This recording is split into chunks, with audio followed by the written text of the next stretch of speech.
নেপালের নির্বাচন, বাংলাদেশের নির্বাচন এবং গণঅভ্যুত্থানের প্রেক্ষিতে আপনার যে প্রশ্ন, তারই প্রেক্ষিতে যদি সংক্ষেপে বলি, নেপালের নির্বাচনে গণঅভ্যুত্থানের যে প্রভাব, তার থেকে বাংলাদেশের নির্বাচনে গণঅভ্যুত্থানের প্রভাব বেশি এবং সেটা নিরঙ্কুশ।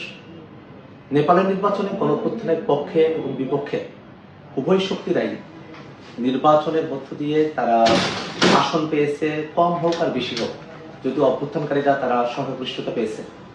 কিন্তু বাংলাদেশের প্রেক্ষাপটে যারা অভ্যুত্থানের বিপক্ষে ছিল তারা কোনোভাবেই এই সংসদেই তারা আসতে পারেনি। এবারের যে সংসদ, এটা পুরো মাত্রায় অভ্যুত্থানের পক্ষের শক্তির সংসদ। যারা সরকারি দলে আছেন বিএনপি, যারা বিরোধী দলে আছেন এনসিপি, জামাত ইসলামী এবং অন্যান্য যে ছোট দলগুলো আছে, তারা সবাই 24-এর অভ্যুত্থানের সময়টাতে অভ্যুত্থানের পক্ষে তারা ছিলেন। অভ্যুত্থানের বিপক্ষে থাকা আওয়ামী লীগ নির্বাচনে অংশ করতে পারে নাই, কিন্তু আওয়ামী লীগের দোসর জাতীয় পার্টি, একেবারে বাম কিছু দল, সুন্নি জোট, তারা নির্বাচনে অংশগ্রহণ করলেও তারা কিন্তু জনগণের তারা প্রত্যাখ্যাত হয়েছেন। এতগুলো দল, সবগুলো দল মিলে কোনো আসনই তারা জিততে পারেন নাই এবং মাত্র 3টি আসনে তারা জামানত রক্ষা করতে পেরেছেন, অর্থাৎ প্রায় সবগুলো আসনে তাদের জামানত বাজেয়াপ্ত হয়েছে।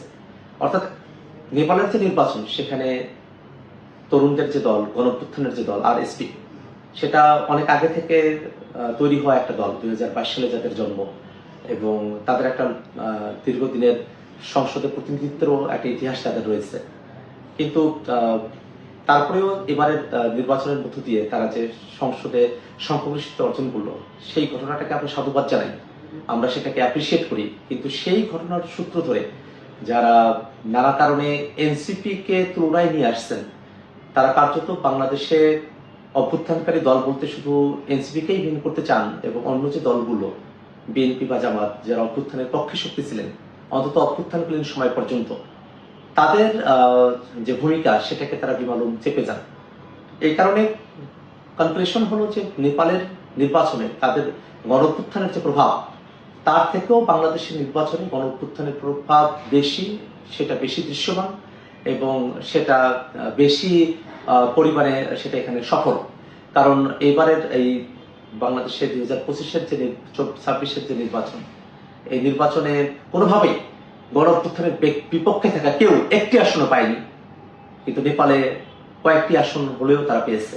তো এই কারণে বাংলাদেশকে যারা সততা বিভক্ত করতে চায়, অর্থাৎ অভ্যুত্থানের পক্ষে শক্তিগুলোকে যারা ডিমেন্ড করতে চায় যে অভ্যুত্থানটা এখানে জনতার অভ্যুত্থান হিসেবে ছিল না, তারা এর মধ্য দিয়ে আওয়ামী লীগের পক্ষে, অর্থাৎ অভ্যুত্থানের বিপক্ষে থাকা যে শক্তিগুলো আছে তাদের পক্ষে যারা মতামত উৎপাদন করতে চায়, তারা জেনে বুঝে একটা ফ্যালাসির মধ্য দিয়ে নিয়ে গিয়ে এই ধরনের একটা পরিস্থিতি তারা তৈরি করতে চায়। তাদের জেনে রাখা প্রয়োজন যে এই বাংলাদেশে অভ্যুত্থানের বিপক্ষে থাকা আওয়ামী লীগ এবং তাদের যারা দোসর আছে, জাতীয় পার্টি, বাম কিছু দল এবং সুন্নি জোট, যারা তার এবারে নির্বাচনে জামানত রক্ষা করতে পারে নাই। অতএব অভ্যুত্থানের পক্ষ শক্তি বাংলাদেশের এখন সংসদে আছেন, যে 9টি দল থেকে সংসদ সদস্যরা নির্বাচিত হয়েছেন, তারা সকলে অভ্যুত্থানের পক্ষে ছিলেন এবং অভ্যুত্থানের শক্তি বাংলাদেশে জয়ী হয়েছে।